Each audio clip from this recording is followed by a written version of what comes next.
ಬೆಳಗಾವಿಯ ಸುವರ್ಣಸೌಧದಲ್ಲಿ ಅಧಿವೇಶನ ನಡೀತಾ ಇದೆ. ಈ ಹೊತ್ತಿಗೆ ಬೇರೆ ಬೇರೆ ಇಲಾಖೆಗಳಿಂದ ಹಣ ಸಂಗ್ರಹ ಆಯ್ತಾ, ಸಚಿವರ ಆತಿಥ್ಯದ ನೆಪದಲ್ಲಿ ಅನ್ನೋದು ಪ್ರಶ್ನೆ ಆಗ್ತಾ ಇದೆ. ಅದಕ್ಕೆ ಪೂರಕ ಅನ್ನೋ ರೀತಿಯಲ್ಲಿ ಒಂದು ವಿಡಿಯೋವನ್ನ ಕೂಡ ರಿಲೀಸ್ ಮಾಡಲಾಗಿದೆ. ಸಚಿವರ ಆತಿಥ್ಯದ ಹೆಸರಲ್ಲಿ ಹಣ ವಸೂಲಿಗೆ ಇಳಿದು ಬಿಟ್ರಾ ಅಧಿಕಾರಿಗಳು ಅನ್ನೋದು ಪ್ರಶ್ನೆ. ಗೂಗಲ್ ಮೀಟ್ನಲ್ಲಿ ಹಿರಿಯ ಅಧಿಕಾರಿಗಳಿಂದ ಚರ್ಚೆಯಾಗಿದೆ ಅಂತೆ. ಪಶು ಸಂಗೋಪನೆ ಇಲಾಖೆಯಿಂದ 15 ಲಕ್ಷ ಹಣ ವಸೂಲಿಯಾಗಿದೆ. ಗೂಗಲ್ ಮೀಟ್ನ ಆಡಿಯೋ ವಿಡಿಯೋವನ್ನ ಕೂಡ ರಿಲೀಸ್ ಮಾಡಲಾಗಿದೆ. ಆರ್ಟಿಐ ಕಾರ್ಯಕರ್ತ ಭೀಮಪ್ಪ ಗಡಾಜ್ ಬಿಡುಗಡೆ ಮಾಡಿದ್ದಾರೆ ಆಡಿಯೋ ವಿಡಿಯೋ.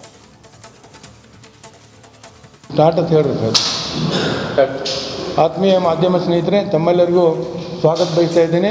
ಈಗ ಏನಾಗಿದೆ ಅಂದ್ರೆ, ಬೆಳಗಾವಿ ಅಧಿವೇಶನದ ಸಮಯದಲ್ಲಿ ಅಧಿವೇಶನಕ್ಕೆ ಬರುವಂಥ ಗಣ್ಯಮಾನ್ಯರ ಆತಿಥ್ಯದ ಹೆಸರಲ್ಲಿ ಈ ಜಿಲ್ಲೆಯ ಮಟ್ಟದ ಅಧಿಕಾರಿಗಳು ಹಣ ಸಂಗ್ರಹ ಮಾಡ್ತಾರೆ, ಕೆಳಮಟ್ಟದ ಅಧಿಕಾರಿಗಳಿಂದ.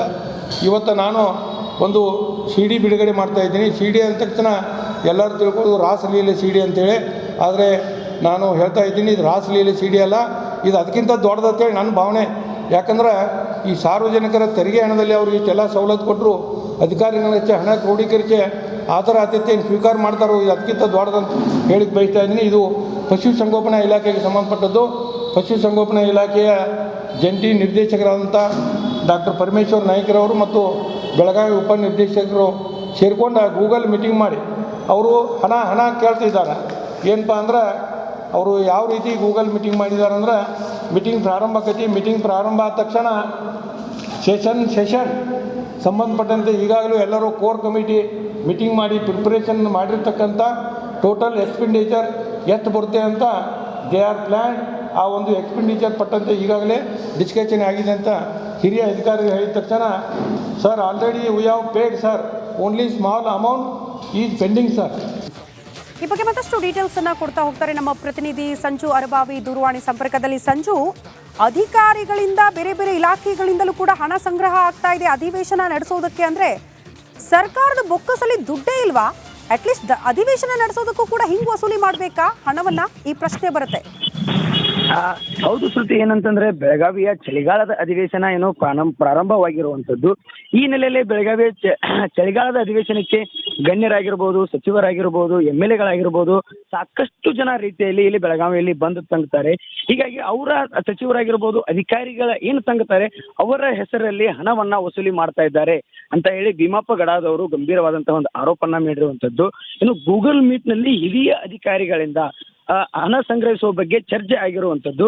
ಪಶು ಸಂಗೋಪನೆ ಇಲಾಖೆಯಿಂದ 15 ಲಕ್ಷ ರೂಪಾಯಿ ಹಣವನ್ನ ವಸೂಲಿ ಮಾಡಲಾಗಿದೆ. ಉಪನಿರ್ದೇಶಕರಿಂದಲೇ ಗೂಗಲ್ ಮೀಟ್ ನಲ್ಲಿ ಈ ಎಲ್ಲ ಮಾಹಿತಿಗಳನ್ನ ಸೋರಿಕೆ ಆಗಿರುವಂತದ್ದು. ಈ ಬಗ್ಗೆ ಭೀಮಪ್ಪ ಗಡಾದ್ ಅವರು ಇಂದು ಬೆಳಗಾವಿಯಲ್ಲಿ ಸುದ್ದಿಗೋಷ್ಠಿಯನ್ನ ಮಾಡಿ ಇದಕ್ಕೆ ಸಂಬಂಧಿಸಿದಂತ ಆಡಿಯೋಗಳಾಗಿರ್ಬೋದು ಅಥವಾ ವಿಡಿಯೋಗಳನ್ನ ಬಿಡುಗಡೆ ಮಾಡಿರುವಂತದ್ದು. ಗೂಗಲ್ ಮೀಟ್ ನಲ್ಲಿ ಆಡಿಯೋ ಹಾಗೂ ವಿಡಿಯೋ ಏನು ಅಧಿಕಾರಿಗಳು ಏನೇನು ಅಲ್ಲಿ ಬೇಡಿಕೆ ಇಟ್ಟಿರ್ತಾರೆ ಅಂತಂದ್ರೆ, ನೀವು ಇಷ್ಟು ಲಕ್ಷ ಕೊಡಬೇಕಾಗುತ್ತೆ, ನೀವು ಇಂತಿಷ್ಟು ಇವರು ಅಧಿಕಾರಿಗಳಿಂದ ಇಷ್ಟು ಸಂಗ್ರಹ ಮಾಡಬೇಕಾಗುತ್ತೆ, ಎಲ್ಲ ಮಾಹಿತಿಯನ್ನ ಭೀಮಪ್ಪ ಗಡಾದ್ RTI ಕಾರ್ಯಕರ್ತರಾಗಿರ್ತಕ್ಕಂತಹ ಭೀಮಪ್ಪ ಗಡಾದ್ ಬಿಡುಗಡೆ ಮಾಡಿರುವಂತದ್ದು. ಜಿಲ್ಲೆಯಲ್ಲಿ ಇರ್ತಕ್ಕಂತಹ ಅಧಿಕಾರಿ ಆಗಿರ್ಬೋದು, ಪೌರಾಡಳಿತ ಆಗಿರ್ಬೋದು ಅಥವಾ ಕಂದಾಯ, ತಾಲೂಕ್ ಪಂಚಾಯತಿ ಹಾಗೂ ಪಶು ಸಂಗೋಪನೆ ಇಲಾಖೆಯಿಂದ ಹಣ ಸಂಗ್ರಹ ಮಾಡಿರುವಂತದ್ದು. ಜಿಲ್ಲೆಯ ಪ್ರತಿಯೊಂದು ವೈನ್ ಶಾಪ್ಗಳಿಂದ ತಲಾ 13,000 ಹಣ ಸಂಗ್ರಹ ಮಾಡಬೇಕಂತ ಒಂದು ಹೇಳಿರುವಂತದ್ದು. ಹಿಂಗಾಗಿ ಇದರಿಂದ ಪ್ರತಿ ಕ್ವಾರ್ಟರ್ ಬೆಲೆಯಲ್ಲಿ 30 ರೂಪಾಯಿ ಜಾಸ್ತಿ ಆಗುತ್ತೆ ಅಂತಂದ್ರೆ, ಸರ್ಕಾರ ಏನು ಈ ಮುಂಚೆ ನಿಗದಿ ಮಾಡಿತ್ತು ಆ ಒಂದು ಬೆಲೆಗೆ ಅದಕ್ಕಿಂತ ಹೆಚ್ಚು 30 ರೂಪಾಯಿ ಜಾಸ್ತಿ ಆಗುತ್ತೆ ಅಂತಂದ್ರೆ ಇವು ಸಂಗ್ರಹ ಮಾಡ್ಬೇಕಂತಂದ್ರೆ ಅವರಿಂದ. ಓಕೆ ಸಂಜು, ಧನ್ಯವಾದ. ಮಧ್ಯಂತರ ಬೇಲ್ ಮೇಲೆ ಆಚೆ ಇದ್ದು ಸರ್ಜರಿ ಮಾಡಿಸ್ಕೊಳ್ತೀನಿ ಅಂತ ನೆಪ ಹೇಳ್ತಿದ್ದಾರೆ. ಆದ್ರೆ ಈಗ ನಿಜವಾದ ಸಂಕಷ್ಟ ಎದುರಾಗ್ತಾ ಇದೆಯಂತೆ. ಕಾರಣ ಇವತ್ತು ದರ್ಶನ್ ಅವರಿಗೆ ರೆಗ್ಯುಲರ್ ಬೇಲ್ ಸಿಗುತ್ತಾ ಸಿಗಲ್ವಾ ಅನ್ನೋದು ಕೂಡ ಡಿಸೈಡ್ ಆಗ್ಬಿಡುತ್ತೆ. ಸಿಗದೆ ಹೋದ್ರೆ ಸಂಕಷ್ಟ ಫಿಕ್ಸ್. ಈ ಕುರಿತ ಒಂದು ರಿಪೋರ್ಟ್ ಇದೆ, ಬನ್ನಿ ನೋಡ್ಕೊಂಡು ಬರೋಣ.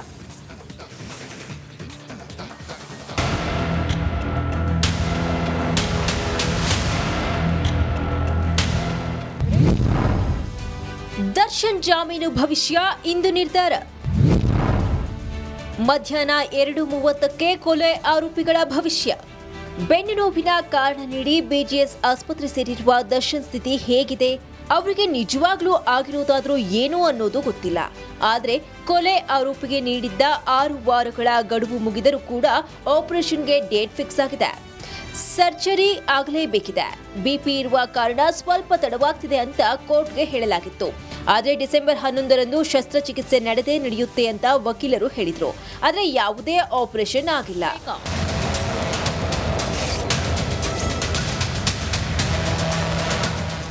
ರೆಗ್ಯುಲರ್ ಬೇಲ್ಗಾಗಿ ಕಾದು ಕೂತಿರುವ ದರ್ಶನ್ ಆಪರೇಷನ್ ಡ್ರಾಮಾ ಮಾಡಿದ್ದಾರಾ ಅನ್ನೋ ಮಾತು ಕೇಳಿ ಬಂದಿದೆ. ಆರೋಪಿಗೆ ಸರ್ಜರಿ ಆಗುತ್ತಾ ಇಲ್ವಾ ಅಂತ ನೋಡಿಕೊಂಡು ಬೇಲ್ ಬಗ್ಗೆ ನಿರ್ಧರಿಸಲು ಕೋರ್ಟ್ ಕಾದಿತ್ತು. ಅದರಂತೆ ದರ್ಶನ್ಗೆ ಆಪರೇಷನ್ ಆಗದಿದ್ದಕ್ಕೆ ಇಂದು ಹೈಕೋರ್ಟ್ನಲ್ಲಿ ಆದೇಶ ಹೊರಬೀಳುವ ಸಾಧ್ಯತೆ ಇದೆ. ಇಂದು 7 ಆರೋಪಿಗಳ ಬೇಲ್ ಭವಿಷ್ಯ. ದರ್ಶನ್ ಸೇರಿ 7 ಆರೋಪಿಗಳ ಬೇಲ್ ಭವಿಷ್ಯ ಇಂದು ನಿರ್ಧಾರವಾಗಲಿದೆ. ದರ್ಶನ್, ಪವಿತ್ರ ಗೌಡ, ಅನುಕುಮಾರ್, ಲಕ್ಷ್ಮಣ್, ನಾಗರಾಜು, ಪ್ರದೂಷ್, ಜಗದೀಶ್ ಅಲಿಯಾಸ್ ಜಗ್ಗ ಜಾಮೀನು ಭವಿಷ್ಯ ಇಂದು ನಿರ್ಧಾರವಾಗಲಿದೆ. ದರ್ಶನ್ಗೆ ಇಂದು ಡಿ-ಡೇ. ದರ್ಶನ್ಗೆ ಷರತ್ತುಬದ್ಧ ಬೇಲ್ ಸಿಕ್ಕರೆ ಕೆಳಹಂತದ ಕೋರ್ಟ್ನಲ್ಲಿ ಷರತ್ತು ಪೂರೈಸಬೇಕು. ಮಧ್ಯಂತರ ಜಾಮೀನು ವಿಚಾರ ಮಾನ್ಯತೆ ಕಳೆದುಕೊಳ್ಳುತ್ತೆ. ಸುಪ್ರೀಂ ಕೋರ್ಟ್ಗೆ ಸಲ್ಲಿಸಿರುವ ಮೇಲ್ಮನವಿ ಮಾನ್ಯತೆಯನ್ನ ಕಳೆದುಕೊಳ್ಳಬಹುದು. ಆಪರೇಷನ್ ಬೇಕಾದ್ರೆ ಮಾಡಿಸ್ಕೊಳ್ಬಹುದು, ಅವ್ರಿಗೆ ಬಿಟ್ಟು ವಿಚಾರ. ಬೇಲ್ ವಜಾಗೊಂಡ್ರೆ ಸುಪ್ರೀಂ ಕೋರ್ಟ್ ಮೊರೆ ಹೋಗಬೇಕಾಗತ್ತೆ. ರೆಗ್ಯುಲರ್ ಬೇಲ್ಗಾಗಿ ಸುಪ್ರೀಂ ಕೋರ್ಟ್ ಮೊರೆ ಹೋಗಬೇಕಾಗತ್ತೆ. ಮಧ್ಯಂತರ ಬೇಲ್ ಬಗ್ಗೆಯೂ ಹೈಕೋರ್ಟ್ ಆದೇಶ ಮುಖ್ಯವಾಗುತ್ತೆ. ರೆಗ್ಯುಲರ್ ಬೇಲ್ ಅರ್ಜಿ ವಜಾ ಆಗಿ ಮಧ್ಯಂತರ ಜಾಮೀನು ಸಿಕ್ಕರೆ ಯಾವುದೇ ಟೆನ್ಷನ್ ಇಲ್ಲದೆ ದರ್ಶನ್ ಆಸ್ಪತ್ರೆಯಲ್ಲೇ ಇರಬಹುದು. ಮಧ್ಯಂತರ ಬೇಲ್ ವಿಸ್ತರಣೆಯಾದ್ರೆ ಮೇಲ್ಮನವಿ ಊರ್ಜಿತವಿರುತ್ತೆ. ಹೀಗಾಗಿ ಇಂದು ದರ್ಶನ್ ಸೇರಿ 7 ಆರೋಪಿಗಳಿಗೆ ಜಾಮೀನು ಸಿಗುತ್ತಾ ಇಲ್ವಾ ಅನ್ನೋ ಕುತೂಹಲಕ್ಕೆ ತೆರೆ ಬೀಳುವ ಸಾಧ್ಯತೆ ಇದೆ. ನಾಗರಾಜ್, ರಿಪಬ್ಲಿಕ್ ಕನ್ನಡ, ಬೆಂಗಳೂರು.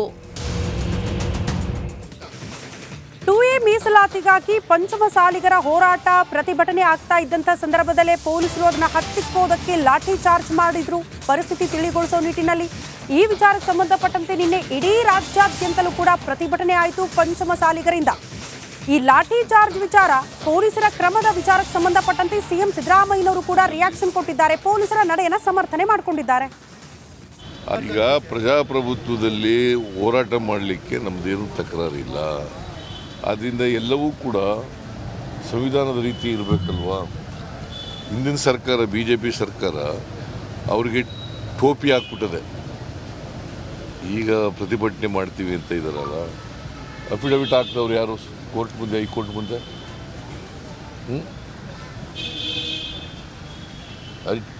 ಹೈಕೋರ್ಟ್ ಮುಂದೆ ಅಫಿಡವಿಟ್ ಹಾಕ್ದವ್ರು ಯಾರು ರೀ? ಇರ್ತೀವಿ. There are 4 categories. Category 1, Category 2A, Category 2B, Category 3A, Category 3B. ಯಾರ್ಯಾರು ಬರ್ತಾರೆ ಗೊತ್ತಾ?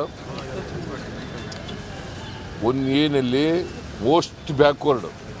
1ನಲ್ಲಿ Category 1ನಲ್ಲಿ ಮೋಸ್ಟ್ ಬ್ಯಾಕ್ವರ್ಡ್.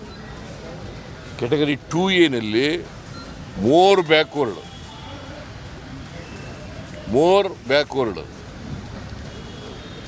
Category 3A ಒಕ್ಕಲಿಗರು ಬರ್ತಾರೆ, ಒಕ್ಕಲಿಗರು ಮತ್ತು ಬೇರೆ ಕಮ್ಯುನಿಟೀಸ್ ಬರ್ತಾರೆ. 3B ಲಿಂಗಾಯತರು